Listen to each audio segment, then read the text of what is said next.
Hello YouTube, Andrew here, a guy with a tractor. On today's episode, we're going to discuss how I added this grill into the factory brush guard on my John Deere 3E series. If it's your first time to the channel, thanks for stopping by. Click the subscribe button and the bell notification to get updates on future videos. If you want to see how I made this insert for my brush guard, stick around and I'll show you. Okay, this is the channel we're going to be using for the bottom piece to cap that tube on the bottom of the brush guard. Got this at Home Depot. It is 1.5 inches wide and 1/2 inch tall. It comes in a 3-foot stick. I think it was like $15 or something. I use this on my build for my third function kit to give me a flat reference on the torque tube of the loader, and I use what's left over on this brush guard build. And I got a little piece left over that's, I don't know, 6 inches long or so. We can use for something else later. All right, for the bottom channel, you're gonna measure from this weld all the way over to the base of this weld. That way it'll sit right there and give you a nice flat spurt surface to weld to. Okay, so on mine, it ended up being 22.5 inches, and it sits just perfectly just on the inside of that weld. I don't want to grind that weld out because I don't want to take any of this structure away. And this ain't but, I don't know, an 1/8 inch gap MIG welder. We can make that all look pretty on each side and get it in there. You just don't want to make your bead too high, interfere with these bolts that are holding on the frame itself. And then I scribed 2 lines in from each side, 9/16 of an inch. And that's going to be my center point where my 3/8 bar stock will sit in here and make the brush guard itself. So I've got to be able to clear these bolts that are right here. So with my bottom piece laying in there, and it's snug side to side, so it's not going to vary, I need to mark the edge of these and a little bit of play. So I'm going to take my little speed square and I'm just going to set it up against right there, up against the 2 faces of those bolts, and make me a line across there. And I'll do that on both sides, and that'll give me that plus 3/16 of an inch clearance right there, so I know where to be able to start my uprights. As far as getting this back in there, you'll be able to just slide the bolt in, or the nut in, and then stick the bolt through, so it won't be an issue. Just as long as that distance off there is clear, you'll be able to tighten it back up and put it back on the tractor. All right, so I got the bar in here, the channel, and I wanted to make sure that this surface is parallel with this surface, which it sits on here at a weird angle because it's on the tractor. So I took my little quick clamps here and turned them around so they'll spread, and I've got the feet locked in so they're parallel to each other. And I clamped it down, makes it good and snug, and that lets me know that this is pretty much parallel. This surface is pretty much parallel with that. Close enough for what it is. Now that I got it on here, I'm going to take a scribe and scribe both sides on this lower tube so I'll know where I need to grind the paint off to get a good weld on.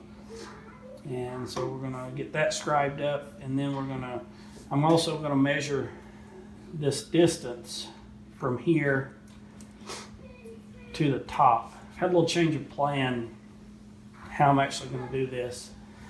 I'm going to bring the bars, because this straight piece will actually end up behind this bar. So what I'm going to do is I'm going to bring my pieces from up here all the way down and bring them up against this. That way that will give me a surface that I can butt them all up on and end up straight across there instead of trying to line them up on the actual line and eyeballing it. That way they'll all be just welded to the face of this and be good and straight. So this is what I'm going to use for my uprights. It is 3/8 inch solid bar stock. Picked it up at Home Depot. I had 3 full sticks that were 36 inches and what was left over for my third function build, and I ended up with 15 total at 8 1/4 inches long. So I think that'll be good for the uprights. So I had a change of design here a little bit. Decided to put a piece of angle up here. That way the bars will have something to lay against on the top side and hold them better. Be able to get more, better than just welding the end of it. It'll have more support. If something comes through and hits it, it'll be pushing against instead of just tweaking on the weld right there. So I think that'll work. One other thing we're going to do while we have the brush guard off is we're going to put a couple of these weld on rings on. Haven't decided yet if I'm going to put them here above the brace, drop that, or down here below it. May go below it because this is my anchor point for when I strap it down on the trailer. And my loader ends up being up a little bit, so it'll clear the arms and I'll be able to strap it down and have a good anchor point. Right now I've been running my strap over this tube right here, but once I put these braces in here, that'll no longer be an option. So I'm going to have to put these pieces on the outside and have somewhere to anchor to. All right, so we got all the little uprights welded on to here. They're 3/4 inch from the ends and 1 inch spacing. And once I got those done, I'm going to use some of this. It's 1/2 inch wide, 1/8 inch thick, just bar stock. And we're going to place them up through here. So we got this down here. We don't have to worry about 1/2 inch there. And we got 1 inch at the top, which works out perfectly because I'm going to use the little cutoff pieces as spacers and just space these out up through here.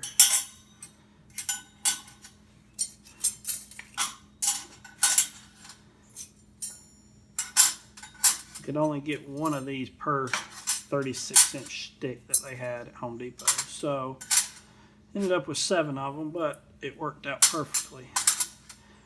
Now it leaves 1 inch up here, but if you remember, there is a piece of 1 inch angle up here that's on the going to be on the back side of it, so that will cover all that. And once this is done, pull all these out, we're left with 1/2 inch by 1 inch little opening. So we're not going to hinder any airflow or anything like that. But this is going to be way stronger than just putting a piece of expanded metal in there, and should hold up for what I want it to. And what I really don't want it to is something big going through and punching my radiator. So we're going to get this welded up, and then I'll show you what this looks like before we put it onto the brush guard. Okay, I got all the cross members welded in. I did weld these on top and bottom and on each side, on the back side. Like 400 and some welds, 448 I think I calculated, but I didn't want water getting in behind these pieces and rusting it, and rust water running down or anything. So I made it solid. Did have a little problem. It did heat up a little bit, and you can see the curve right there. Can cause a little bit of an issue sitting over that tube. I had to grind a little bit off each one of these on each side, the first two, to get it to slide into the actual factory brush guard. but it sits in there good. So now I've got the brush guard off. I'm going to remove the paint from it and get this bad boy welded in there. And once I get all that done, I will show you what the final product looks like before I... All right, so I want to apologize. I meant to make a video of this before I got it all painted up and everything, but in the middle of making this video, my wife went into labor. She had to have an emergency C-section. I've been at the hospital for 3 days. It's been a long week, so I got it put back in when we got home and totally forgot about making the video on all the welds and stuff. So once I got all these pieces welded up to this bottom piece of channel, I more or less set the piece in down here and rolled it in. And then the piece of angle that sits in here, I got it measured out where I wanted it on each side and clamped it in there so everything sit uniformly on each side. And I tacked that piece of channel on. And then once I got that tacked on and this set in there right, I tacked everything, the channel down here on, and then commenced the welding. Weld all the way across the bottom, welding up the bottom of all these little pieces down through here. Welding up the little gap here, and as far as on the back side of the channel all the way down on this tube. And then the same on inside of all these up and over. I actually brought this weld out because this bottom, John Deere only welded the top of this and not the bottom, but we fixed it. Welded all them up. So that secured the channel on the front side. Then on the back side, I did weld it all the way out. And then it comes over, welds around, backside and all the way back. Now right in here, this channel actually sets off this piece maybe 1/4, 3/16 of an inch. There's a little bit of gap there, but I was able to fill it in with a MIG and make it one solid piece. Then it was a matter of priming and painting it. And then you can see these brush hooks, listen to me, these tie down rings down here. Welded them on good and hot, top and bottom. I centered them up and just brought the corners down to where they met on the rounded part here on each side, and did that. Made sure it was plenty far enough from wasn't going to interfere with these, I thought. I'll talk about that here in a minute, where those do interfere at. But other than that, pretty simple build. Okay, there's how my design went for adding added protection for my tractor when I'm using my grapple, going in, picking up limbs and stuff. Is it perfect? No. Does it work? Yeah. It's really tough. Don't think anything's going to make it through here that's going to actually damage the grill back here. I can actually see this area up in here, so I wasn't worried about protecting these. When I'm sitting on the tractor, I can still see this area. It was these low sticks that I was really worried about. I did actually, first day of using the grapple, I caught one stick over here and I had to bend the grill back out. But all in all, it went together pretty good. There is one little design flaw that I found where I welded these rings on each side. I didn't remove the side loader arms or these support braces. And when I went to drop this piece back in, it kind of had to go in, down, and slide back. These pieces here hit these arms. In hindsight, you could put them above where this brace is, or if you want to put them down low like I did, best bet is going to be to remove these side braces that go all the way back to your loader post. Other than that, it was pretty pretty easy to put back on, put the bolts in. Well, they're very hard, though. I did it all by myself. So, like I said earlier, thanks for watching. Click subscribe and the bell notification if you haven't always, and pound that like button. Thank you, and have a blessed day.